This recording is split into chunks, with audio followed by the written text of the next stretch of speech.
Hello students, good morning all. എല്ലാവരെയും ഇന്നത്തെ ക്ലാസ്സിലേക്ക് ഞാൻ ആദ്യമായി സ്വാഗതം ചെയ്യുന്നു. HRMൻ്റെ രണ്ടാമത്തെ ക്ലാസ്സാണ്.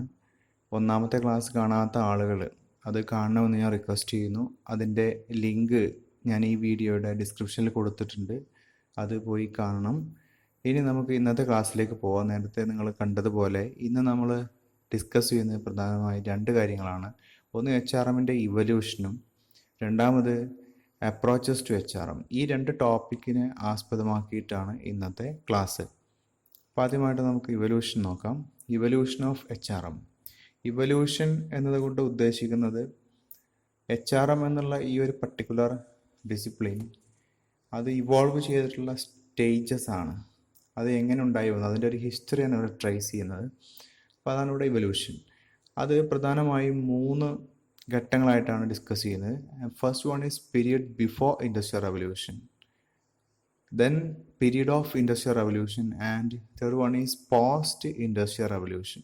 ഇങ്ങനെ 3 ഘട്ടങ്ങളിലായിട്ടാണ് the evolution of HRM has been discussed. ഇനി നമുക്ക് അതിൽ ആദ്യത്തെ പീരീഡിലേക്ക് പോവാം. Period before industrial revolution. Period before industrial revolution, industrial റവല്യൂഷൻ്റെ വ്യവസായ വിപ്ലവത്തിൻ്റെ മുമ്പേ ഉള്ള കാലഘട്ടം. അപ്പോൾ what was the characteristics of HRM before industrial revolution, അതാണ് നമ്മളിവിടെ ഡിസ്കസ് ചെയ്യുന്നത്. അപ്പോൾ നമുക്കറിയാം, during the ancient times production of goods was done mainly by skilled artisans and craftsmen. അപ്പോൾ ആ ഒരു കാലഘട്ടത്തിൽ, പഴയ കാലഘട്ടത്തിൽ സാധനങ്ങളൊക്കെ പ്രൊഡ്യൂസ് ചെയ്തിരുന്നത് സ്കിൽഡ് ആർട്ടിസൻസ് അതുപോലെ തന്നെ ക്രാഫ്റ്റ്സ്മെൻ ആയിരുന്നു. അവർ അവരുടെ തന്നെ സ്വന്തം ടൂൾസും അതുപോലെ ഇൻസ്ട്രുമെൻസും ഒക്കെ ഉപയോഗിച്ചുകൊണ്ടാണ് അവർ സാധനങ്ങൾ നിർമ്മിച്ചതും അതുപോലെ തന്നെ മാർക്കറ്റിൽ കൊണ്ടുപോയി വിറ്റിരുന്നത്. They managed all these affairs themselves and also with the help of their family members. അപ്പോൾ അവർ സ്വന്തമായിട്ടും അതുപോലെ തന്നെ അവരുടെ ഫാമിലി മെമ്പേഴ്സിനെയൊക്കെ ഉപയോഗപ്പെടുത്തിയിട്ടാണ് ഇത്തരം കാര്യങ്ങളൊക്കെ ചെയ്തിരുന്നത്. അപ്പോൾ അതുകൊണ്ട് തന്നെ അവർ പുറത്തുനിന്നുള്ള ആളുകൾ അവരുടെ കീഴിൽ ജോലി ചെയ്യുക എന്നുള്ള ആ ഒരു സിസ്റ്റം, നമ്മൾ ഇന്ന് കാണുന്ന ഒരു സിസ്റ്റം, എംപ്ലോയി എംപ്ലോയർ എന്ന് പറയുന്ന ആ ഒരു റിലേഷൻഷിപ്പ്, അതിൻ്റെ പോസിബിലിറ്റി ഒക്കെ അന്ന് വളരെ കുറവായിരുന്നു. അപ്പോൾ as such the question of employer employee or master servant relationship were absent during that period. അപ്പോൾ അതിൻ്റെ ഒരു പ്രത്യേകതയാണ്. അപ്പോൾ അതുകൊണ്ട് അത്തരത്തിലുള്ള ഇഷ്യൂസ് ഒന്നും ഉണ്ടായിരുന്നില്ല എന്നർത്ഥം. പിന്നെ നമുക്കറിയാം, ആ ഏർലി പീരീഡിൽ ആ economy, world economy was an agrarian one. അതുപോലെ തന്നെ ഈ ഇൻഡസ്ട്രിയൽ റവല്യൂഷനൊക്കെ മുമ്പുള്ള കാലഘട്ടമായതുകൊണ്ട് തന്നെ ഈ ക്രാഫ്റ്റ്സ്മാനും ആർട്ടിസൻസും ഒക്കെ അവരുടെ തന്നെ സ്വന്തം വീടുകളിൽ ആ രീതിയിൽ പ്രൊഡക്ഷൻ നടത്തുന്ന ഒരു രീതിയാണ് ഉണ്ടായിരുന്നത്. അതുകൊണ്ട് തന്നെ volume of production was very limited during that period. അതോടൊപ്പം തന്നെ മറ്റൊരു സവിശേഷതയാണ് സ്പെഷ്യലൈസ്ഡ് ക്രാഫ്റ്റ്സിൻ്റെ ഇനാഡിക്വസിയാണ്. ഓക്കെ, അപ്പോൾ ഈ മെയിൻ ക്രാഫ്റ്റ്സ്മാൻ അവരെ അസിസ്റ്റ് ചെയ്യാതെ ട്രെയിനീസ് അവരോട് കൂടെ ഉണ്ടാവും, പക്ഷെ അവരൊക്കെ വർക്ക് ചെയ്തിരുന്നത് ഒരു വിത്തിൻ ദ കമ്മ്യൂണിറ്റിയാണ്, അല്ലെങ്കിൽ ഒരു പർട്ടിക്കുലർ വില്ലേജിലാണ്. അപ്പോൾ എന്തായാലും അവർ അസിസ്റ്റ് ചെയ്യുന്നതിന് വേണ്ടിയിട്ടൊക്കെ പിന്നീട് അങ്ങനെ കുറേശ്ശെ ആളുകളൊക്കെ ട്രെയിനീസിനൊക്കെ ഉപയോഗിച്ച് തുടങ്ങി. അപ്പോൾ developed some kind of relationship between the main craftsman and the trainees. അപ്പോൾ some sort of human approach was involved or evolved between them. പിന്നെ മറ്റൊരു സവിശേഷത ലിമിറ്റഡ് കമ്മ്യൂണിക്കേഷൻ ചാനലാണ്, അല്ലെങ്കിൽ മീൻസ് ഓഫ് കമ്മ്യൂണിക്കേഷൻ. അത് വളരെ ലിമിറ്റഡ് ആയിരുന്നു. ഇത്രയൊക്കെയാണ് ഇതിൻ്റെ മുമ്പേ ഉള്ള കാലഘട്ടത്തിലെ ഒരു സവിശേഷത HRMൻ്റെ ആ ഒരു, അല്ലെങ്കിൽ ആ ഒരു പേഴ്സണൽ മാനേജ്മെൻറ്റിൻ്റെ ഒരു ഇവല്യൂഷൻ നമുക്ക് കാണാൻ പറ്റുന്നത്. ചുരുക്കിയിട്ടാണ് ഇവിടെ കൊടുത്തിട്ടുള്ളത്. ഓക്കെ, ദെൻ സെക്കൻഡ് സ്റ്റേജ് ആണ് period of industrial revolution. 1740 to 1860 കാണാം, അല്ലെങ്കിൽ 1750 to 1850 ഒരു പീരീഡ്. അപ്പോൾ during industrial revolution what was the major changes happened in the field of HRM, അതാണ് നമ്മളിവിടെ ഡിസ്കസ് ചെയ്യുന്നത്. അതിൽ ഫസ്റ്റ് വൺ ആണ് ഇൻഡസ്ട്രിയൽ റവല്യൂഷൻ, അല്ലെങ്കിൽ ആ ഒരു പീരീഡിലെ ഒരു ക്യാരക്ടറിസ്റ്റിക്സ് ആണ് നമ്മൾ ഡിസ്കസ് ചെയ്യുന്നത്. അതിലാദ്യമായിട്ട് നമുക്ക് കാണാൻ പറ്റും, industrial revolution converted the world economy from agriculture to industry based. Industrial revolution എന്ന് വെച്ച് കഴിഞ്ഞാൽ എന്താണെന്ന് നിങ്ങൾക്ക് അറിയാമല്ലോ. ഒരു ഇൻഡസ്ട്രി ബേസ്ഡ് ആയിട്ടുള്ള, അല്ലെങ്കിൽ ഒരു മെക്കനൈസ്ഡ് മാനുഫാക്ചറിങ്ങിലേക്ക് ലോകം മാറി, ഫാക്ടറിയിലേക്ക് പ്രൊഡക്ഷൻ പ്രോസസ്സ് ഷിഫ്റ്റ് ചെയ്യപ്പെട്ടു എന്നുള്ളതാണ് ഇൻഡസ്ട്രിയൽ റവല്യൂഷനിലെ കാതലായിട്ടുള്ള ഒരു മാറ്റം. അപ്പം അതിനാൽ പ്രൊഡക്ഷൻ്റെ വോളിയം വർദ്ധിച്ചു. അപ്പോൾ ഓട്ടോമാറ്റിക്കലി അഗ്രികൾച്ചറിൽ നിന്ന് ഒരു ഇൻഡസ്ട്രി ബേസ്ഡ് ലെവലിലേക്ക് കാര്യങ്ങളെല്ലാം നീങ്ങി, ഉൽപ്പാദനം മാറി എന്നുള്ളതാണ്. അപ്പോൾ ഈ ഒരു കാരണത്താൽ this industrial revolution resulted in A rapid growth of factories, large scale production, improvement in technology and means of communication. ഇതിലെല്ലാം ഇംപ്രൂവ്മെൻറ്റ് വന്നു. അതുപോലെ തന്നെ സാധനങ്ങളുടെ ഉൽപ്പാദനത്തിന് എടുത്തിരുന്ന സമയം വളരെ കുറഞ്ഞു. നേരത്തെ എടുത്തതിനേക്കാൾ വളരെ എളുപ്പത്തിൽ സാധനങ്ങൾ പ്രൊഡ്യൂസ് ചെയ്യുന്ന ഒരു സിറ്റുവേഷൻ വന്നു എന്നുള്ളതാണ്. അപ്പോൾ ഈ ഒരു കാലഘട്ടത്തിൽ വന്നൊരു മറ്റൊരു പ്രശ്നം, ഇപ്പോൾ ഇത്തരത്തിലുള്ള ഫാക്ടറികളും മറ്റും കൂടുതൽ വന്നപ്പം അതിലേക്കൊക്കെ ജോലിക്കാരെ ആവശ്യം വരുന്ന ഒരു സാഹചര്യം അല്ലെങ്കിൽ ഒരു സ്ഥിതിവിശേഷം ഉണ്ടായി എന്നുള്ളതാണ്. അപ്പോൾ some kind of deficiency in labour supply was experience during that period. അവിടെ മൈഗ്രേഷനൊക്കെ സംഭവിച്ചിരുന്നു. പട്ടണത്തിലേക്കുള്ള മൈഗ്രേഷനൊക്കെ വന്നെങ്കിൽ പോലും സഫിഷ്യൻറ്റ് വർക്ക് ഫോഴ്സിന് അല്ലെങ്കിൽ ലേബർ ഫോഴ്സിനെ കിട്ടാത്തൊരവസ്ഥ ആ കാലഘട്ടത്തിൽ വന്നിരുന്നു എന്നുള്ളതാണ്. അപ്പം അതുകൊണ്ട് തന്നെ ഒരു some kind of deficiency feel ചെയ്തിരുന്നു. അപ്പം അതുകൊണ്ട് എംപ്ലോയീസിനെ അന്വേഷിക്കുന്ന ഒരു ഘട്ടത്തിലേക്കൊക്കെ വന്നു. അങ്ങനെ വന്നിട്ടുള്ള എംപ്ലോയീസ് അവരിൽ നിന്ന് വിട്ടുപോകാതിരിക്കാൻ വേണ്ടിയിട്ട് എന്താ പറയുക, അവർ ഒരു സം കൈൻഡ് ഓഫ് കോൺട്രാക്ട്സ് അവർ ബിറ്റ്വീൻ ഈ എംപ്ലോയറും എംപ്ലോയിയുടെ ഇടയിൽ കൊണ്ടുവരാൻ തുടങ്ങി. അങ്ങനെ ഒരു കോൺട്രാക്റ്റുകൾ എംപ്ലോയറുടെയും എംപ്ലോയിക്കും ഇടയിൽ ആരംഭിച്ചു എന്നുള്ളതാണ്. പിന്നെ മറ്റൊരു പ്രധാനപ്പെട്ട ഒരു പ്രത്യേകത വന്നിട്ടുള്ളത്, ഈ ഇൻഡസ്ട്രിയലൈസേഷൻ്റെ ഭാഗമായിട്ട് ഒരുപാട് ജോലിക്കാർ ഫാക്ടറികളിലും മറ്റു ഇൻഡസ്ട്രികളിലൊക്കെ വർക്ക് ചെയ്യാൻ തുടങ്ങി. അപ്പോൾ ഓട്ടോമാറ്റിക്കലി അവരെ ചൂഷണം ചെയ്യുന്ന ഒരു രീതിയിലേക്ക് കാര്യങ്ങൾ ഫാക്ടറി ഉടമസ്ഥർ പോയി എന്നുള്ളതാണ്. അപ്പോൾ ലോങ് അവേഴ്സ് ഓഫ് വർക്കും അതുപോലെ തന്നെ അവരുടെ ലോ വേജസും, ഈ രണ്ട് ഫാക്ടേഴ്സും ലോകത്താകമാനം ഈ ഇൻഡസ്ട്രിയിൽ വർക്ക് ചെയ്യുന്ന ആളുകൾ മൊത്തത്തിൽ അനുഭവിച്ചിട്ടുള്ള പ്രശ്നങ്ങളായിരുന്നു. അപ്പോൾ അതിൻ്റെ ഫലമായിക്കൊണ്ട് ഈ ചൂഷണത്തിനെതിരെ ഇവർക്കിടയിൽ നിന്നും ചില സംഘടനകൾ രൂപീകരിക്കപ്പെട്ടു വന്നു. അങ്ങനെയാണ് ലേബർ യൂണിയൻസ് 1790 ആ ഒരു കാലഘട്ടത്തിൽ തന്നെ ലേബർ യൂണിയൻസ് രൂപീകരിക്കപ്പെടുകയാണ് ചെയ്യുന്നത്. ലേബർ യൂണിയൻസ് വന്നത് എംപ്ലോയീസിൻ്റെ ഇത്തരം കാര്യങ്ങളൊക്കെ കൈകാര്യം ചെയ്യുന്നുള്ള ഉദ്ദേശത്തിലാണ്. അപ്പം അങ്ങനെ വന്നപ്പം എംപ്ലോയേഴ്സിനും തന്നെ ഇത്തരം ലേബേഴ്സിൻ്റെ കാര്യങ്ങൾ കൈകാര്യം ചെയ്യുന്നതിന് വേണ്ടിയിട്ട് അവരൊരു ഡിപ്പാർട്ട്മെൻറ്റ് പോലെ അവർക്ക് കാര്യങ്ങൾ അറേഞ്ച് ചെയ്യേണ്ടി വന്നു എന്നുള്ളതാണ്. ഓക്കെ, അപ്പം അങ്ങനെ വന്നപ്പം അത് ഒരു തരത്തിലുള്ള പേഴ്സണൽ മാനേജ്മെൻറ്റിന് കാരണമായി തീർന്നു. പേഴ്സണൽ മാനേജ്മെൻറ്റ് ഡെവലപ്മെൻറ്റിന് കാരണമായി തീർന്നു. അപ്പം അങ്ങനെ കമ്പനികളിലൊക്കെ separated section to deal with the affairs of labours was started and that was the personnel management. അപ്പം അങ്ങനെ പേഴ്സണൽ മാനേജ്മെൻറ്റ് എന്നുള്ളൊരു കോൺസെപ്റ്റും അതിന് വേണ്ടിയിട്ടുള്ളൊരു സെപ്പറേറ്റ് ഡിപ്പാർട്ട്മെൻറ്റും ഒക്കെ പിന്നീട് വന്നു. പിന്നെ ആ സമയത്ത് നമ്മൾ മനസ്സിലാക്കേണ്ട മറ്റൊരു പ്രധാനപ്പെട്ട കാര്യം, ഈ മാനുഷികമായി തൊഴിലാളികളെ മനുഷ്യരായി കാണുന്ന ഒരു സാഹചര്യം അന്നത്തെ കാലത്ത് വളരെ കുറവായിരുന്നു. ആ ഘട്ടത്തിലാണ് റോബർട്ട് ഓവൻ എന്ന് പറയുന്ന വ്യക്തി, അദ്ദേഹത്തിൻ്റെ വരവ്. അദ്ദേഹം ഒരു ഹ്യൂമാനിറ്റേറിയൻ ആറ്റിറ്റ്യൂഡ് അല്ലെങ്കിൽ കാഴ്ചപ്പാടുള്ള വ്യക്തിയായിരുന്നു. എംപ്ലോയീസിനെയൊക്കെ അദ്ദേഹം വളരെയധികം എംപ്ലോയീസിനോടൊക്കെ വളരെ കോഡിയലായിട്ടുള്ള വളരെ ലിബറലായിട്ടുള്ള ഒരു ആറ്റിറ്റ്യൂഡാണ് അദ്ദേഹത്തിന് ഉണ്ടായിരുന്നത്. അപ്പം അദ്ദേഹം ഒരുപാട് പരിഷ്കാരങ്ങൾ അദ്ദേഹത്തിൻ്റെ സ്ഥാപനത്തിലേക്ക് കൊണ്ടുവന്നിട്ടുണ്ട്. അദ്ദേഹത്തെയാണ് നമ്മൾ ഫാദർ ഓഫ് പേഴ്സണൽ മാനേജ്മെൻറ്റ് എന്ന പേരിൽ അറിയപ്പെടുന്നത്.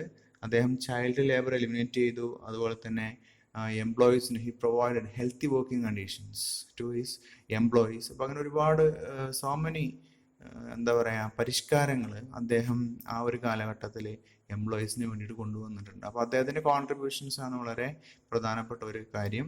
അദ്ദേഹത്തിൻ്റെ ഒരു ബുക്ക് ഉണ്ട്, A new view of society എന്ന് പറയുന്ന ഒരു ബുക്ക് 1813 അദ്ദേഹം എഴുതിയിട്ടുണ്ട്.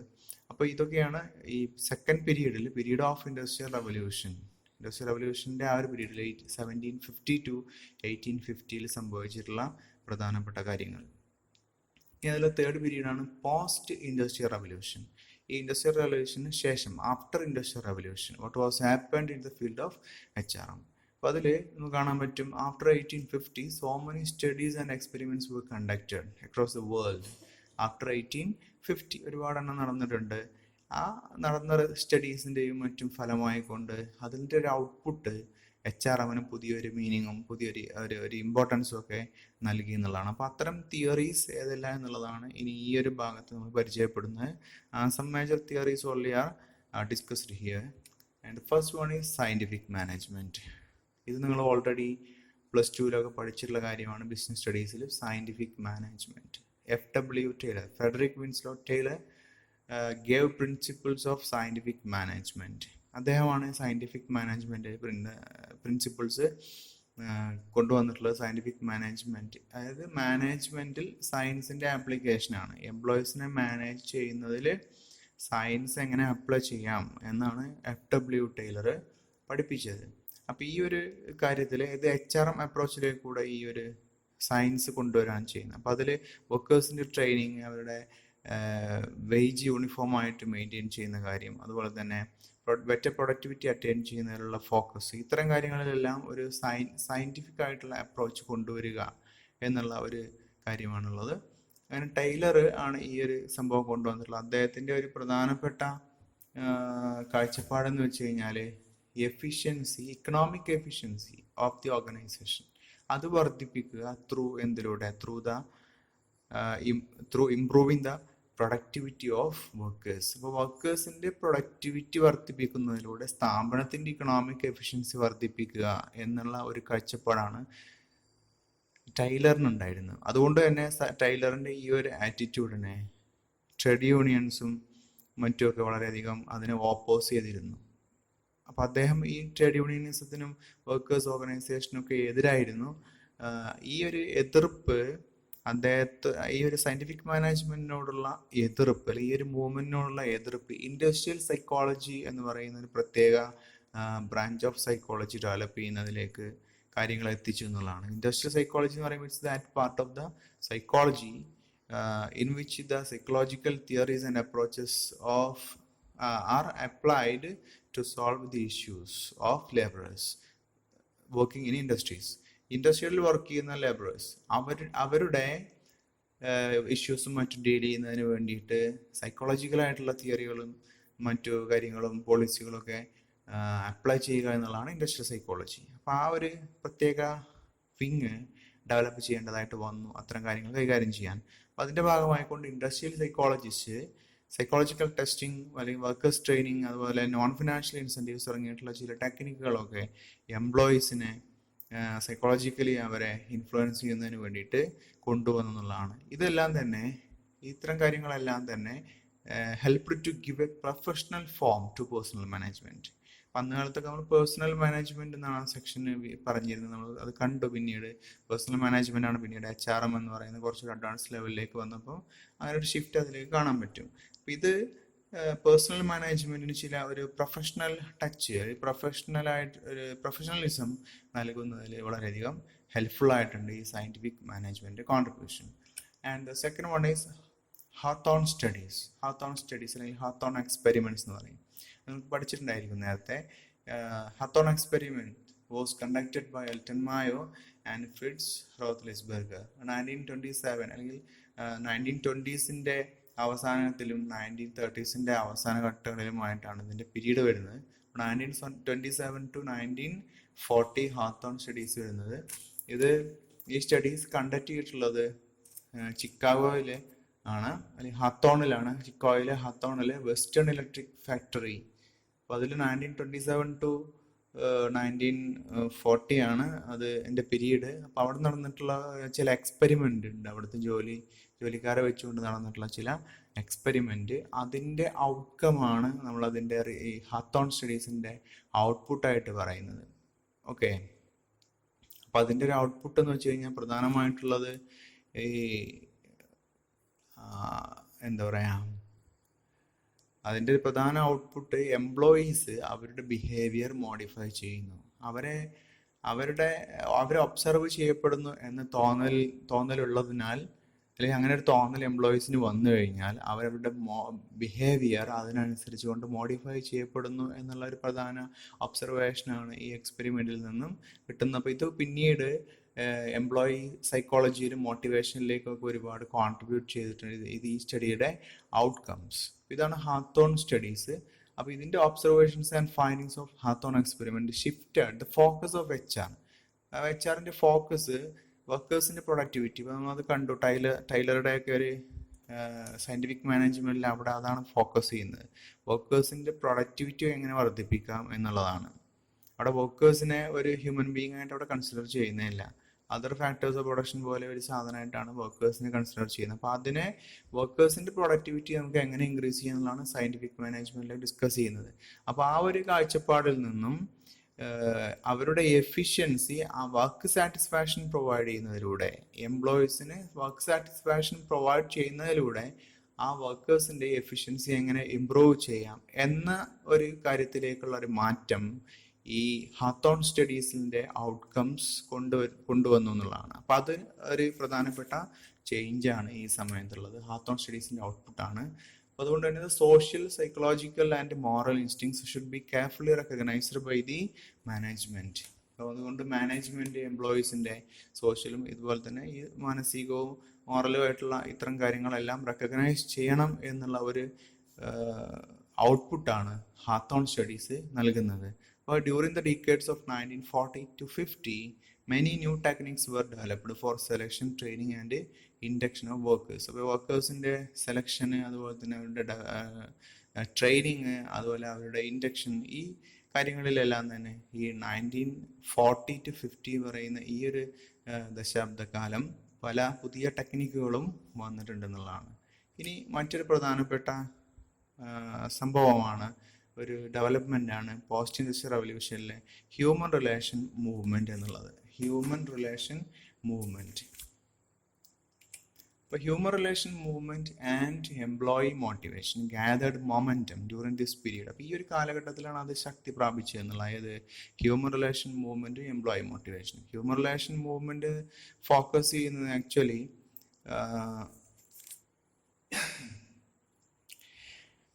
എംപ്ലോയീസിൻ്റെ ഒരു വ്യക്തിയെ ഇൻഡിവിജ്വൽ എന്ന രീതിയിൽ അയാളെ കണ്ട് ആ രീതിയിൽ അയാളെ അനലൈസ് ചെയ്യുന്നു.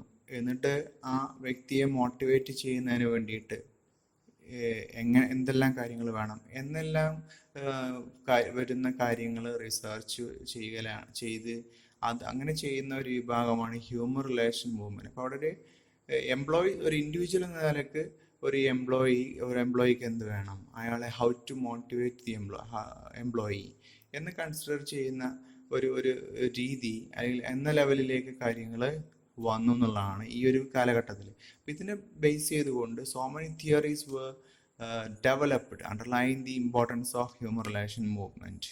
അപ്പോൾ അതിൽപ്പെട്ട പ്രധാനപ്പെട്ട തിയറികളാണ് theory X and theory Y 1960. Then need hierarchy theory 1954, അതറിയാം. Theory X and theory Y McGregor ആണ്. Need hierarchy theory Abraham Maslow. ഇവിടെ തിയറികളൊക്കെ വന്നിട്ടുണ്ട്. ഇതെല്ലാം തന്നെ എംപ്ലോയീസിൻ്റെ നീഡ് ഐഡൻറ്റിഫൈ ചെയ്യുന്നതിനും അവരുടെ നീഡ് എംപ്ലോയീസ് ഐഡൻറ്റിഫൈ ചെയ്തിരിക്കണം. അതോടൊപ്പം തന്നെ അവരെ മോട്ടിവേഷൻ ചെയ്യുന്ന എങ്ങനെ how to motivate an employee, അപ്പോൾ ഏത് രീതിയിലെല്ലാം ഒരു എംപ്ലോയി മോട്ടിവേറ്റ് ചെയ്യപ്പെടാം തുടങ്ങിയിട്ടുള്ള കാര്യങ്ങളൊക്കെ പഠന വിധേയമാക്കിയത് ഈ ഒരു കാലഘട്ടത്തിലാണ്. അപ്പോൾ അങ്ങനെയുള്ള ഒരു ഹ്യൂമൻ റിലേഷൻ മൂവ്മെൻറ്റ് വന്നു. പിന്നെ ഈ studies and observations led to the transition from the administrative and passive personal management approach. And ഒരു പേഴ്സണൽ അതുവരെയുള്ള ഒരു കാഴ്ചപ്പാട് അഡ്മിനിസ്ട്രേഷൻ മാത്രമാണ് പേഴ്സണൽ മാനേജ്മെൻറ്റ്. ആ ഒരു കാഴ്ചപ്പാടിൽ നിന്നും കുറച്ചുകൂടെ ഡൈനാമിക് ആയിട്ടുള്ള ഒരു HRM അപ്രോച്ചിലേക്ക്, ഹ്യൂമൻ റിസോഴ്സ് മാനേജ്മെൻറ്റ് എന്ന് പറയുന്ന ഒരു അപ്രോച്ചിലേക്ക് ഈ സ്റ്റഡികളുടെയൊക്കെ ഔട്ട്പുട്ട് പേഴ്സണൽ മാനേജ്മെൻറ്റിനെ മാറ്റുന്നതിൽ വളരെയധികം പങ്ക് വഹിച്ചിട്ടുണ്ട്. HRM considered workers as a valuable resource. വർക്കേഴ്സിന് ഒരു വാല്യുബിൾ റിസോഴ്സ് എന്ന രീതിയിലാണ് HRM കൺസിഡർ ചെയ്യുന്നത്. അങ്ങനെ eventually HRM became a line management function. അങ്ങനെ HRM ഒരു ലൈൻ മാനേജ്മെൻറ്റ് ഫംഗ്ഷനായിട്ട് മാറിയിട്ടുണ്ട്. ലൈൻ മാനേജ്മെൻറ്റ് എന്ന് പറഞ്ഞാൽ അറിയാലോ, management of employees who are directly involve in the production or delivery of products or services. അപ്പോൾ ആ ഒരു വ്യക്തികളാണ് നമ്മൾ ലൈൻ മാനേജ്മെൻറ്റ് എന്ന് പറയാം. ലൈൻ മാനേജേഴ്സ് എന്ന് പറയുന്നത് അവരെ മാനേജ് ചെയ്യുന്ന മാനേജേഴ്സ്. ലൈൻ മാനേജ്മെന്റ് എന്ന് പറയുമ്പോൾ വർക്കുകൾ ഡയറക്റ്റ്ലി ഇൻവോൾവ് ആയിട്ടുള്ള ആളുകൾ, അവരെ മാനേജ് ചെയ്യുന്നതിനാണ് നമ്മൾ ലൈൻ മാനേജ്മെന്റ് എന്ന് പറയാം. അപ്പോൾ ഒരു ലൈൻ മാനേജ്മെന്റ് ഫംഗ്ഷനൊക്കെ ആയിട്ട് HRM ക്രമേണ വന്നു എന്നുള്ളതാണ് ഈ ഒരു കാലഘട്ടത്തിൽ മനസ്സിലാക്കാനുള്ളത്. ദെൻ നെക്സ്റ്റ് ഒരു പ്രധാനപ്പെട്ടുള്ള കാര്യമാണ് ഹ്യൂമൻ ക്യാപിറ്റൽ മാനേജ്മെന്റ്. നമുക്ക് കാണാൻ പറ്റും, now HRM is thought to be replaced by human capital management. ഇപ്പോൾ പേഴ്സണൽ മാനേജ്മെന്റിൽ നിന്ന് HRM എന്നുള്ള കോൺസെപ്റ്റിലേക്ക് വരുന്നു. HRM ഇനിയിപ്പോൾ വീണ്ടും ഹ്യൂമൻ ക്യാപിറ്റൽ മാനേജ്മെന്റ് HCM എന്ന് പറയുന്ന ഒരു ലെവലിലേക്ക് പോയിക്കൊണ്ടിരിക്കുന്നു എന്നുള്ളതാണ്. ഇപ്പോൾ ഹ്യൂമൻ ക്യാപിറ്റൽ എന്ന് വെച്ച് കഴിഞ്ഞാൽ it can be defined as the collective stock of skills, attributes, expertise, and knowledge of employees, which further plays a vital role in increasing productivity of the organization. അപ്പം ഹ്യൂമൻ ക്യാപിറ്റൽ എന്നോട് ഉദ്ദേശിക്കുന്നത് collective stock of സ്കില്ലാണ്, ആട്രിബ്യൂട്ടാണ്, അതുപോലെ expertise, അതുപോലെ knowledge. ആ സ്ഥാപനത്തിലെ എംപ്ലോയീസിൻ്റെ ഈ പറയപ്പെട്ട എല്ലാ കാര്യങ്ങളെയും മൊത്തത്തിലാണ് നമ്മൾ ഹ്യൂമൻ ക്യാപിറ്റൽ എന്നുകൊണ്ട് ഉദ്ദേശിക്കുന്നത്. ഈ ഹ്യൂമൻ ക്യാപിറ്റൽ സ്ഥാപനത്തിൻ്റെ പ്രൊഡക്ടിവിറ്റി ഇൻക്രീസ് ചെയ്യുന്നതിലും വളരെയധികം വൈറ്റലായിട്ടുള്ള പ്രധാനപ്പെട്ട ഒരു പങ്ക് വഹിക്കുന്നു. അപ്പം അങ്ങനെ വഹിക്കാനുള്ള എംപ്ലോയീസിൻ്റെ ഈ കഴിവും ആട്രിബ്യൂട്ട്സും എക്സ്പെർട്ടൈസും നോളജിനും എല്ലാമാണ് ഹ്യൂമൻ ക്യാപിറ്റൽ എന്ന് പറയുന്നത്. മറ്റൊരു അർത്ഥത്തിൽ പറഞ്ഞു കഴിഞ്ഞാൽ, in other words, human capital is the experience that brought by the people in the form of knowledge, abilities, skills and values that they accumulate over time. അല്ലെ, ഒരുപാട് ക്രമേണ അല്ലെങ്കിൽ കാലക്രമേണ എംപ്ലോയീസ് അക്വയർ ചെയ്യുന്ന അവരുടെ നോളജ്, അവരുടെ എബിലിറ്റി, അവരുടെ skill, അവരുടെ വാല്യൂ, ഇതിനെല്ലാം കൂടെ ചേർത്താണ് നമ്മൾ ഹ്യൂമൻ ക്യാപിറ്റൽ എന്ന് പറയാം. അപ്പോൾ ഇപ്പോൾ ഈ ഒരു കോൺസെപ്റ്റ് പ്രകാരം now employees R treated as an asset.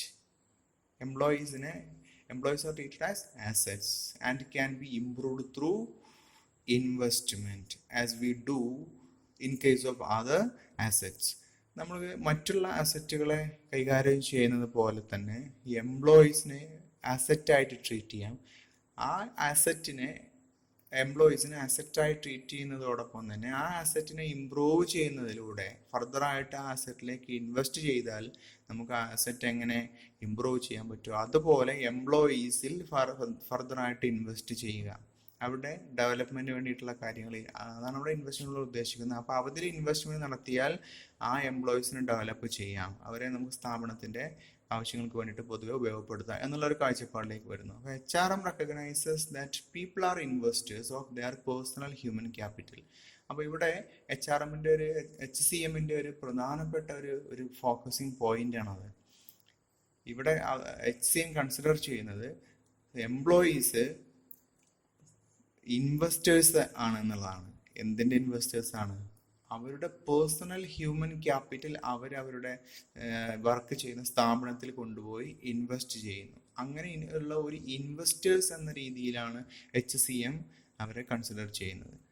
Okay, ഇനി HCM can be defined as human capital management. നമുക്ക് ഇങ്ങനെ ഡിഫൈൻ ചെയ്യാം: as the process of acquiring, training, managing, retaining employees for them to contribute effectively in the process of the organization. അപ്പോൾ organisation പ്രക്രിയയിൽ എഫക്റ്റീവായിട്ട് contribute ചെയ്യുന്നതിന് വേണ്ടിയിട്ട് എംപ്ലോയീസിനെ അക്വയർ ചെയ്യുക, ട്രെയിൻ ചെയ്യുക, മാനേജ് ചെയ്യുക, അതുപോലെ റിട്ടേൺ ചെയ്യുക, ഇതെല്ലാം ചെയ്യുന്ന പ്രോസസ്സാണ് ഹ്യൂമൻ ക്യാപിറ്റൽ മാനേജ്മെൻറ്റ്. ഇനി let's move on to the next major topic, approaches to HRM. അപ്പോൾ അതിൽ 3 ടൈപ്പ് അപ്രോച്ചാണുള്ളത്. ഒന്ന് system approach, second one is Michigan model, ഒരു ക്ലാസിക്കൽ അപ്രോച്ച് എന്ന് പറയും. പിന്നെ അതിൽ അടുത്തൊരെണ്ണം വരുന്നത് ഹാർവാർഡ് അപ്രോച്ചാണ്. ഇങ്ങനെ 3 അപ്രോച്ചസ് ആണ്. അപ്പോൾ അതിലെ first one is system approach to human resource management. നമുക്കറിയാം സിസ്റ്റം എന്ന് പറഞ്ഞാൽ എന്താണെന്നുള്ളത്. ഒരുപാട് കോമ്പോണൻസ് ഒന്നിച്ച് ചേർന്ന് ഫങ്ഷൻ ചെയ്യുന്ന ഒന്നിനാണ് നമ്മളൊരു സിസ്റ്റം എന്ന് സാധാരണഗതിയിൽ പറയാറുള്ളത്. A system is said to be a set of elements joined together for a common objective. Okay, അപ്പോൾ a system is composed of small elements called subsystems that are independent and interrelated. അപ്പം ഒരു system എന്ന് പറഞ്ഞു കഴിഞ്ഞാൽ ഒരുപാട് small elements, അതായത് sub system എന്ന് പറയുന്നു. ഈ സബ് സിസ്റ്റംസ് എല്ലാം കൂടെ ചേർന്നിട്ടുള്ള ഒന്നിനാണ് നമ്മൾ ഒരു സിസ്റ്റം എന്ന് പറയാം. ഇനി നമ്മൾ ഒരു ഓർഗനൈസേഷനെ ഒരു സിസ്റ്റമായിട്ട് കൺസിഡർ ചെയ്യുന്നു. അപ്പോൾ ആ ഓർഗനൈസേഷൻ ഒരുപാട് സബ് സിസ്റ്റംസ് വരും. അതിൽ HRM എന്നുള്ളത് ഒരു സെൻട്രൽ സബ് സിസ്റ്റം ആയിട്ട് നമ്മൾ എടുത്തു കഴിഞ്ഞാൽ അത് മറ്റു സബ് സിസ്റ്റവുമായിട്ട് കണക്ട് ചെയ്യുന്നു ത്രൂ എ കമ്മ്യൂണിക്കേഷൻ നെറ്റ്വർക്ക്. അപ്പോൾ HRMനെ നമ്മൾ കൺസിഡർ ചെയ്യുന്നു, ഓർഗനൈസേഷനെ മൊത്തത്തിലൊരു സിസ്റ്റമായി കൺസിഡർ ചെയ്യുന്നു. HRM is A central sub system of that particular system. അതായത് ഓർഗനൈസേഷൻ അതിൻ്റെ സബ് സിസ്റ്റമാണ്, സെൻട്രൽ സബ് സിസ്റ്റമാണ് HRM. ഈ HRM മറ്റു സബ് സിസ്റ്റവുമായിട്ട് ഒരു കമ്മ്യൂണിക്കേഷൻ നെറ്റ്വർക്കിലൂടെ നമ്മൾ കണക്ട് ചെയ്യുന്നു. അപ്പോൾ അതർ സിസ്റ്റംസ് എന്ന് പറഞ്ഞു കഴിഞ്ഞാൽ, സബ് സിസ്റ്റംസ് എന്ന് പറഞ്ഞു കഴിഞ്ഞാൽ അതിൽ ഫിനാൻസ്, മെറ്റീരിയൽ, മാർക്കറ്റിംഗ്, അതുപോലെ പ്രൊഡക്ഷൻ തുടങ്ങിയിട്ടുള്ള എല്ലാ ഫങ്ഷൻസും അതിൽ വരുന്നുണ്ട്, ഫങ്ഷണൽ ഏരിയാസ് അതിൽ വരുന്നു. ഇനി മനസ്സിലാക്കാനുള്ള കാര്യം, ഈ അതർ സബ് സിസ്റ്റംസിൻ്റെ അതിൽ ഉള്ള പീപ്പിൾ അവരുടെ ക്വാളിറ്റി, ഓക്കെ, അല്ലെങ്കിൽ അതിൽ വർക്ക് ചെയ്യുന്ന ആളുകളുടെ ക്വാളിറ്റി HRM എന്ന് പറയുന്ന ഈ ഒരു മേജർ സെൻട്രൽ സബ് സിസ്റ്റം അവർ ഫ്രെയിം ചെയ്യുന്ന പോളിസീസ്, അവരുടെ പ്രോഗ്രാംസ്, അവരുടെ പ്രാക്ടീസസ്, ഇതിനെയെല്ലാം വളരെയധികം ഡിപ്പെൻഡ് ചെയ്തിരിക്കുന്നു അതർ സബ് സിസ്റ്റംസിലുള്ള ആളുകളുടെ ക്വാളിറ്റി എന്നുള്ളതാണ്. അപ്പോൾ HRM സബ് സിസ്റ്റം നല്ല രീതിയിൽ ഫങ്ഷൻ ചെയ്തെങ്കിൽ മാത്രമേ ആ സ്ഥാപനത്തിലെ അതിനെ ഡിപ്പെൻഡ് ചെയ്തിരിക്കുന്ന മറ്റ് സബ് സിസ്റ്റംസിൻ്റെ പ്രവർത്തനം കാര്യക്ഷമമായി നടക്കുന്നുള്ളൂ. ഇത് മനസ്സിലാക്കുക എന്നുള്ളതാണ് ഇവിടെ സിസ്റ്റം അപ്രോച്ച് എന്നുള്ളതുകൊണ്ട് ഉദ്ദേശിക്കുന്നത്. അപ്പോൾ here HRM is considered to be a central sub system and which is connected with other subsystems through a communication network. So the functioning of this central subsystem highly influences or affects the functioning of other subsystems like finance, material, marketing and production. Okay, ഇതാണ് ഈ പോർഷനിൽ മനസ്സിലാക്കാനുള്ളത്. And next one is Michigan model. This model is contributed by Fombrun, Tiki and Devan. ഈ മൂന്ന് പേരും കൂടെ, അതായത് ഇത് നമ്മൾ മിഷിഗാൻ സ്കൂൾ എന്ന് പറയും, മിഷിഗാൻ ബിസിനസ് സ്കൂള്. അപ്പോൾ ഇതിൽ മാക്രിഗറുടെ തിയറി നമുക്കറിയാം, theory X and theory Y. അതുപോലെ തന്നെ മിഷിഗാൻ അതുപോലെ ഹാർവാർഡും തിയറി എക്സും തിയറി വൈയും രണ്ട് ഓപ്പോസിങ് കോൺസെപ്റ്റ്സുകൾ, അല്ലെങ്കിൽ എന്താ പറയുക, ഓപ്പോസിങ് തിയറികൾ, HRMലെ ഓപ്പോസിങ് സ്റ്റൈൽസ് എന്ന് പറയും, അത് കോൺട്രിബ്യൂട്ട് ചെയ്തിട്ടുണ്ട്. അതിലൊന്നാണ് തിയറി എക്സും മറ്റൊന്ന് തിയറി വൈയും. അതിൽ തിയറി എക്സിനെ ബേസ് ചെയ്തുകൊണ്ടുള്ള മോഡലാണ് മിഷിഗാൻ മോഡൽ എന്ന് പറയുന്നത്. അപ്പോൾ അതിൽ പ്രധാനമായിട്ടും ഇതൊരു ഹാർഡർ അപ്രോച്ചാണ്, ലെസ് ഹ്യൂമനിസ്റ്റിക് എഡ്ജാണ് അതിനുള്ളത്. ലെസ് ഹ്യൂമനിസ്റ്റിക് ആണ്, ഒരു ഹാർഡ് അപ്രോച്ചാണ് ഇത്. അതുകൊണ്ട് ഇതിനെ ഹാർഡ് HR എന്ന്, മിഷിഗാൻ മോഡലിനെ ഹാർഡ് HR എന്ന് പറയുന്നു. ഇനി നമുക്ക് ഇതിലെന്താ പറയുന്നത് വെച്ച് കഴിഞ്ഞാൽ, എക്സ് തിയറി പറയുന്ന പോലെ തന്നെ theory X views employees as lazy and working only for their interest.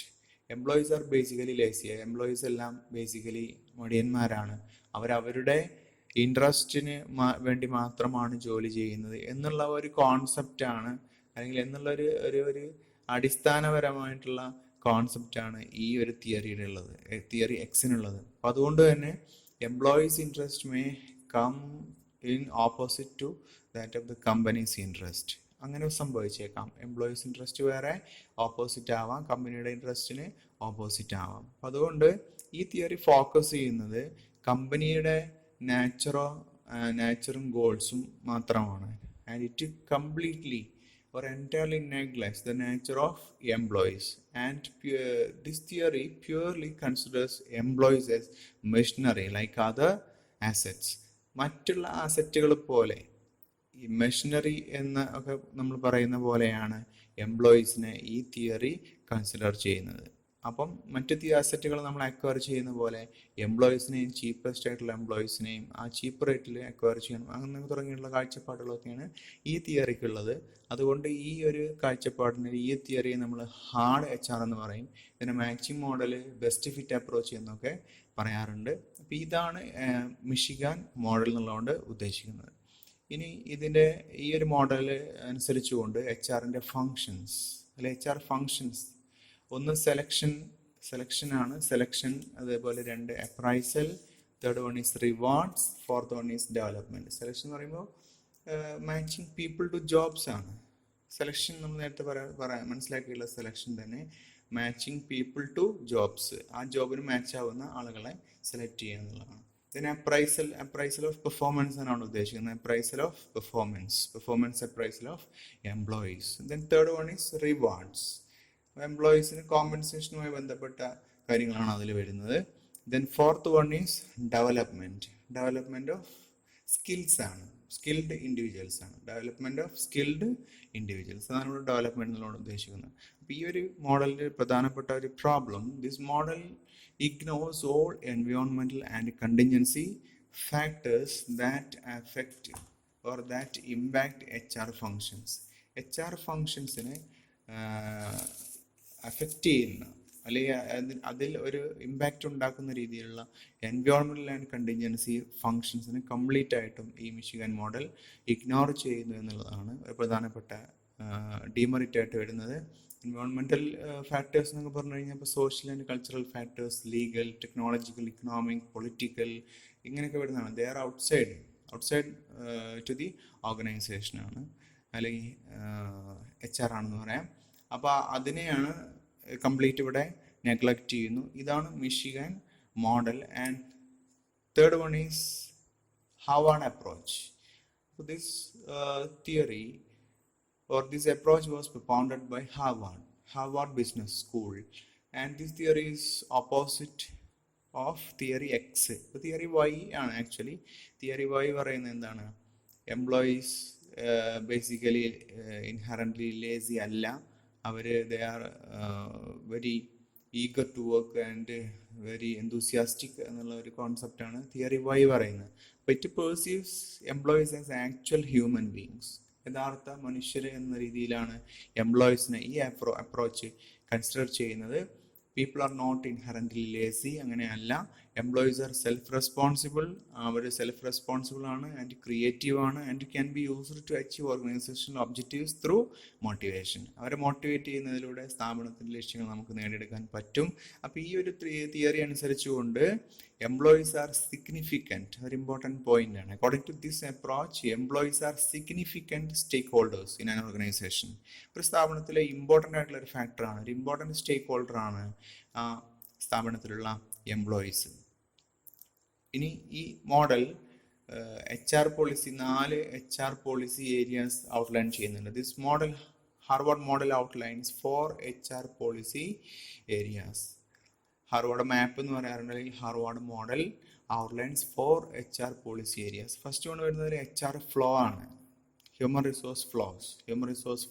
Flows എന്നുകൊണ്ട് ഉദ്ദേശിക്കുന്നത് അവരുടെ recruitment, selection, placement, promotion, appraisal, termination തുടങ്ങിയിട്ടുള്ള കാര്യങ്ങളാണ്. അപ്പോൾ അതാണ് ഒന്ന് വരുന്നത്. Second one is reward system എന്ന് പറയുമ്പോൾ അവരുടെ പേ സിസ്റ്റമാണ്, അവരുടെ മോട്ടിവേഷൻ തുടങ്ങിയിട്ടുള്ള കാര്യങ്ങളാണ് റിവാർഡ് സിസ്റ്റത്തിൽ വരുന്നത്. ദെൻ എംപ്ലോയി ഇൻഫ്ലുവൻസ് ആണ് തേർഡ് വൺ, എംപ്ലോയി ഇൻഫ്ലുവൻസ് എന്നതിൽ അവിടെ അതുകൊണ്ട് ഉദ്ദേശിക്കുന്നത് എംപ്ലോയീസിൻ്റെ delegation of level of authority, responsibility, power തുടങ്ങിയിട്ടുള്ള കാര്യങ്ങളൊക്കെയാണ് എംപ്ലോയി ഇൻഫ്ലുവൻസ്. ഫോർത്ത് വൺ വരുന്നത് വർക്ക് സിസ്റ്റമാണ്. വർക്ക് സിസ്റ്റത്തിൽ വരുന്നത് ഡിസൈനിങ് ഓഫ് വർക്കാണ് ആൻഡ് അലൈൻമെൻറ്റ് ഓഫ് പീപ്പിൾ. ഓരോ ജോബിന് സൂട്ടബിൾ ആയിട്ടുള്ള ആൾക്കാരെ അലൈൻ ചെയ്യുക. അതുപോലെ definition or design of work, ഒരു വർക്കിനെ ഡിഫൈൻ ചെയ്യുക അല്ലെങ്കിൽ അതിനെ ഡിസൈൻ ചെയ്യുക തുടങ്ങിയിട്ടുള്ള കാര്യങ്ങളാണ് അതിൽ വരുന്നത്. ഈ 4 കാര്യങ്ങളും actually these 4 policy areas will turn or will lead to 4 C's. അത് 4 C's എന്ന് പറയുമ്പോൾ 4 വാക്കുകൾ വരുന്നുണ്ട്: commitment, congruence, competence and cost effectiveness. ഈ 4 കാര്യങ്ങൾക്കും കാരണമായി തീരുന്നു ഈ 4 പോളിസി ഏരിയാസ്. അപ്പോൾ അതിലാദ്യം വരുന്നത് കമ്മിറ്റ്മെൻ്റ് ആണ്. ദാറ്റ് മീൻസ് ഈ കമ്മിറ്റ്മെൻറ്റ് ഉണ്ടോ എന്നുള്ളതാണ്. Commitment means commitment of employees ആണ്. ഈ whether HRM enhances the commitment of employees to their work and also to the organization. സ്ഥാപനത്തോടും അവരുടെ ജോലിയോടും HRM പോളിസീസ് സ്ഥാപനത്തിലെ എംപ്ലോയീസിൻ്റെ കമ്മിറ്റ്മെൻറ്റ് എൻഹാൻസ് ചെയ്യുന്നുണ്ടോ, വർദ്ധിപ്പിക്കുന്നുണ്ടോ എന്നുള്ളതാണ് അവിടെ പരിശോധിക്കേണ്ട ഒരു കാര്യം. രണ്ടാമത് കോൺഗ്രുവൻസ് ആണ്. കോൺഗ്രുവൻസ് മീൻസ് ഹാർമണിയാണ്. The degree of harmony between employees on goals and those of the organisation. അതാണ് അവിടെ ഉദ്ദേശിക്കുന്നത്. സ്ഥാപന ലക്ഷ്യവും എംപ്ലോയീസിന്റെ സ്വന്തം താല്പര്യങ്ങളും അതിൻ്റെ ഇടയിലുള്ള ഒരു ഹാർമണിയാണ്. അങ്ങനെ ഹാർമണൈസ് ചെയ്യാൻ സാധിക്കുന്നുണ്ടോ HR policies? How far the HR policies are able or sufficient to harmonise employees on goals and those of the organisation. അതാണ് അവിടെ കൺസിഡർ ചെയ്യേണ്ട മറ്റൊരു കാര്യം. അപ്പോൾ അത് നമ്മൾ HR പോളിസിയുടെ ഭാഗമായിട്ടുണ്ടോ എന്ന് നോക്കണം. മൂന്നാമതായിട്ടുള്ള ഒരു ഫാക്ടർ വരുന്നത് കോമ്പീറ്റൻസ് ആണ്. Whether the HR policy increases the overall competency of the employees. Overall competency വർദ്ധിപ്പിക്കുന്നുണ്ടോ എന്നുള്ള കാര്യം. And last one is cost effectiveness ആണ്. Means the overall cost effectiveness of HRM practices. HRM പ്രാക്ടീസസിൻ്റെ കോസ്റ്റ് എഫക്റ്റീവ്നെസ് ആണ് അവിടെ അതുകൊണ്ട് ഉദ്ദേശിക്കുന്നത്. ഓക്കെ, ഇത്രയാണ് നമുക്ക് ഇന്നത്തെ ക്ലാസ്സിൽ ചർച്ച ചെയ്ത പ്രധാനപ്പെട്ട കാര്യങ്ങൾ. അപ്പോൾ എല്ലാ കാര്യങ്ങളും എല്ലാവർക്കും മനസ്സിലായി എന്ന് വിചാരിക്കുന്നു. ഇനി ബാക്കിയുള്ള കാര്യങ്ങൾ നമുക്ക് അടുത്ത ക്ലാസ്സിൽ ചർച്ച ചെയ്യാം. Okay, thank you.